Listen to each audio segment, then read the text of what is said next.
What if I told you there was a moment on Family Feud so powerful, so unexpected, that it didn't end with laughter or applause?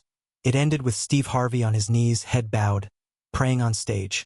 Welcome to Harvey's Highlights, the channel where we uncover the unforgettable, the unseen, and the stories that prove humanity still shines under the studio lights. If you haven't already, make sure to subscribe and turn on notifications, because today's story isn't about competition.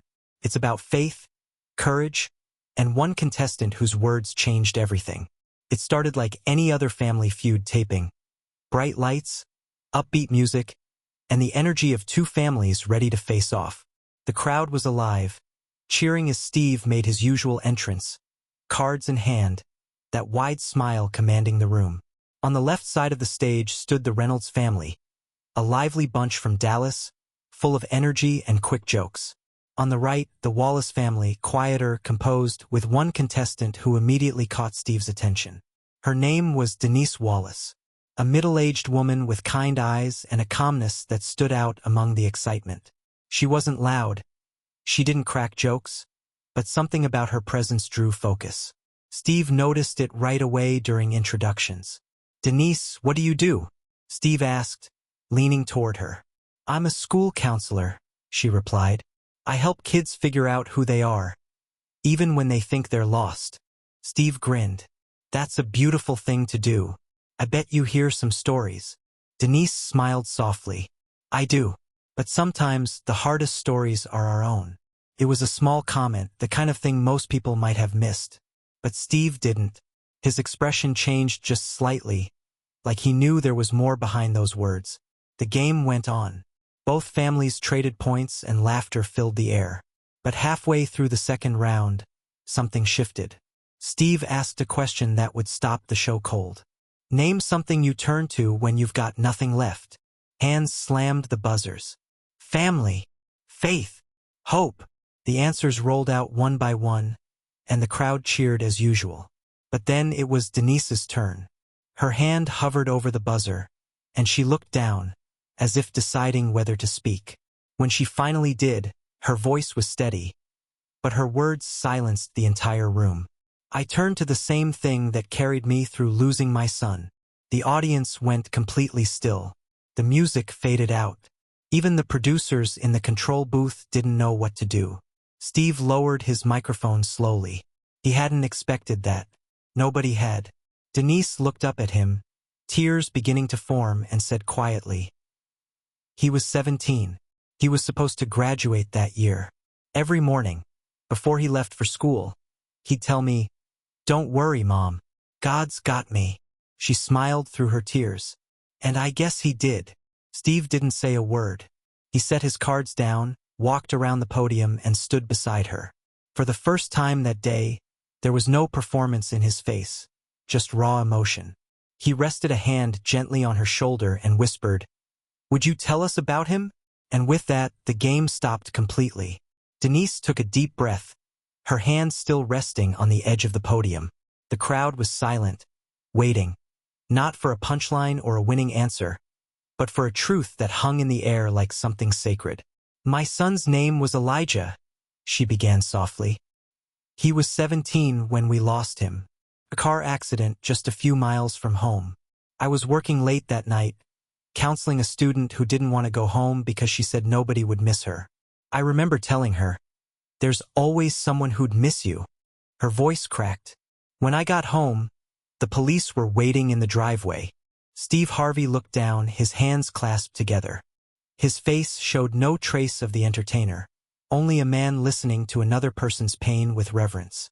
Denise continued, "That night, I almost stopped believing in the words I told that student. I almost stopped believing in anything. But the next morning, I went into Elijah's room. His Bible was still open on his desk." She paused. He'd circled one verse, Psalm 34 verse 18. "The Lord is close to the brokenhearted and saves those who are crushed in spirit." The studio was still, every eye fixed on her. "I didn't come here to make anybody sad," she said finally. "I came because Elijah used to love watching this show. He said, 'Mama, one day I'm going to get on Family Feud and win you a vacation.'" She smiled faintly. So I thought, maybe I could do it for him. Steve's voice, when it came, was low and unsteady. You came here for him? Denise nodded. Yes, sir. And maybe to remind myself that joy still exists. Even when life takes everything, sometimes you've got to choose to stand back up and smile anyway. The audience erupted into quiet applause. Not the loud, wild clapping of game show excitement, but the soft, trembling kind that comes from people who have just witnessed something real. Steve took a step back, shaking his head slightly as if trying to compose himself.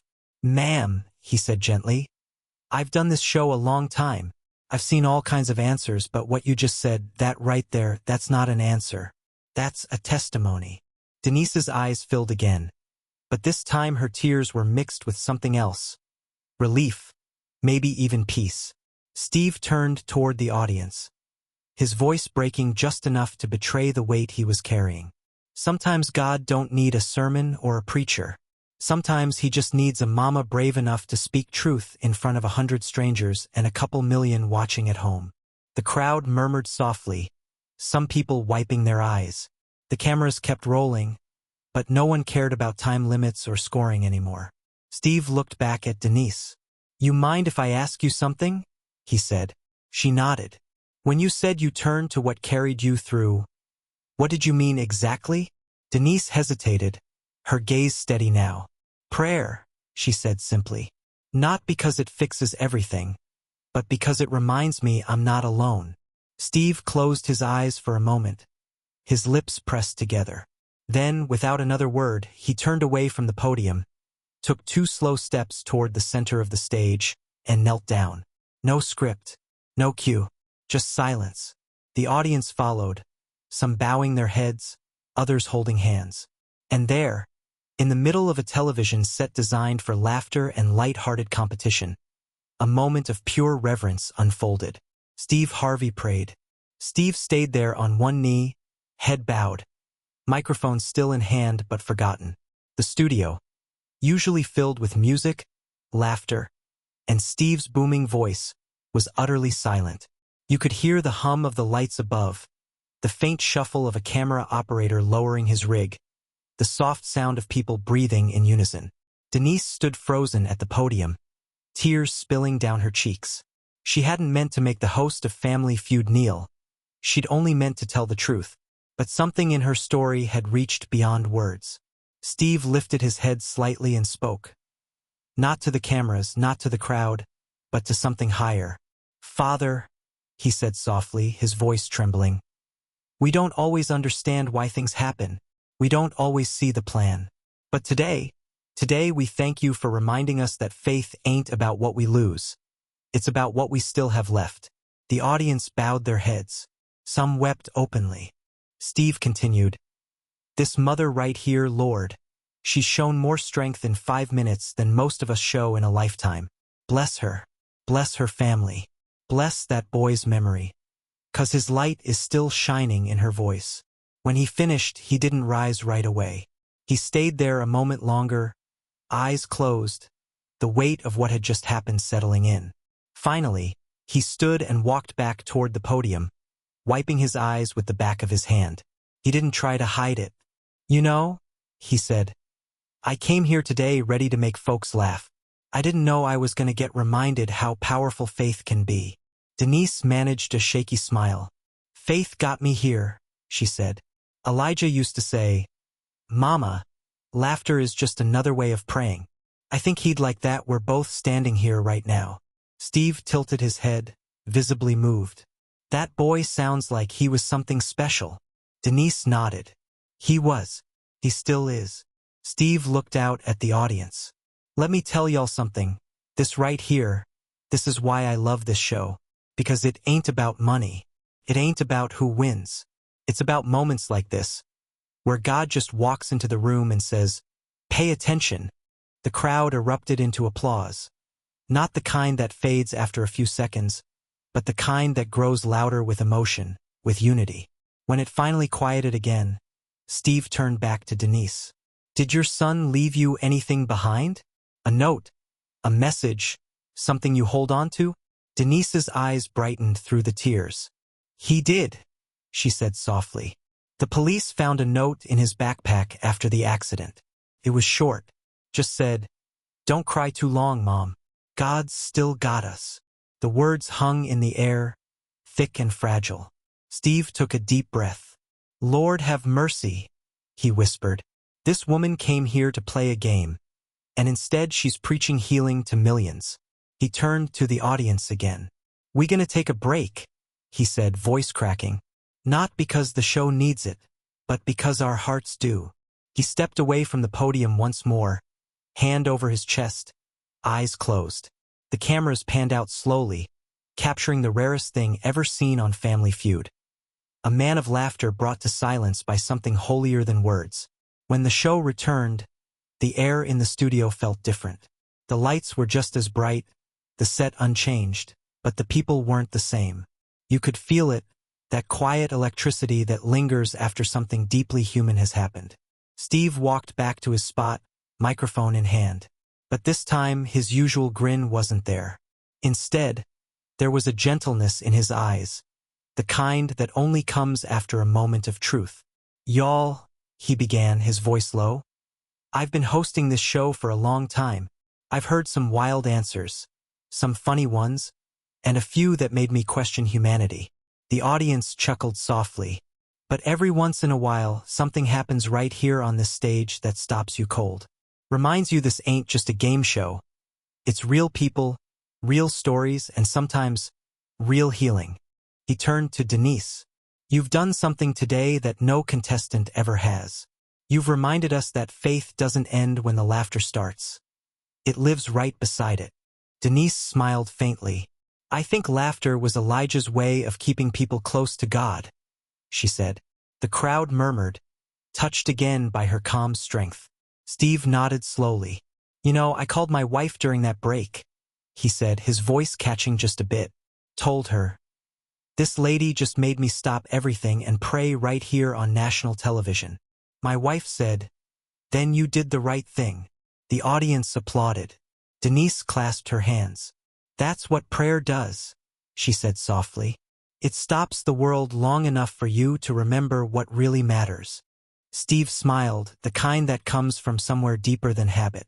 "You know what?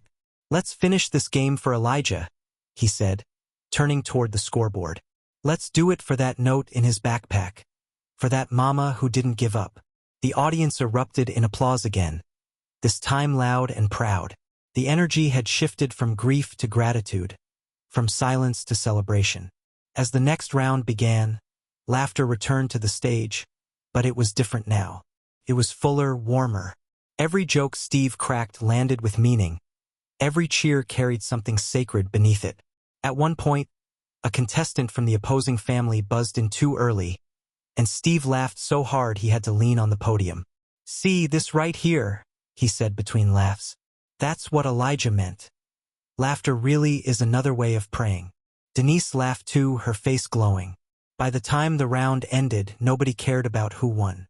When the cameras stopped rolling, the audience rose to their feet. Not in excitement, but in reverence. It was as if everyone knew they had just witnessed something they'd remember long after leaving the studio. Steve walked over to Denise one last time. "Ma'am," he said softly, "thank you for sharing your son, for reminding us that this show ain't just about answers. It's about people. And you gave us one of the best answers I've ever heard." Denise wiped a tear and smiled. "Thank you, Mr. Harvey, for listening." He nodded. "No, ma'am. Thank you for speaking." The two hugged, and the crowd cheered once more. As the studio lights dimmed and the applause slowly faded, Steve turned toward the camera, his face earnest and thoughtful. "Folks, if today's episode teaches us anything, it's that life can stop us in our tracks when we least expect it. One simple act, one note, one honest moment, it can make the whole world pause. And today, right here on this stage, that's exactly what happened." He took a deep breath. "We laugh on this show, we compete, we play games. But moments like this remind us that behind every laugh is a life, a story, a heart that matters. Don't take those moments for granted." Steve's gaze softened, and he leaned in slightly. "So, If today's story made you stop and think, if it reminded you how powerful honesty, love, and prayer can be, take a second right now to subscribe to Harvey's Highlights. Share your thoughts in the comments below. Tell us what you would have done if you were in that studio, or what this story means to you after hearing it. He smiled gently. And make sure to stay tuned. The next story on Harvey's Highlights is one you'll never forget. Until then, remember this line that stayed with all of us. The game can always wait. The heart cannot. The camera pulled back slowly as Steve nodded to the audience. The energy in the room calm yet deeply moved. The applause returned, softer this time, more reflective. The episode closed not with the thrill of competition, but with the quiet power of a story that reminded everyone why human connection, empathy, faith, and courage always wins in the end.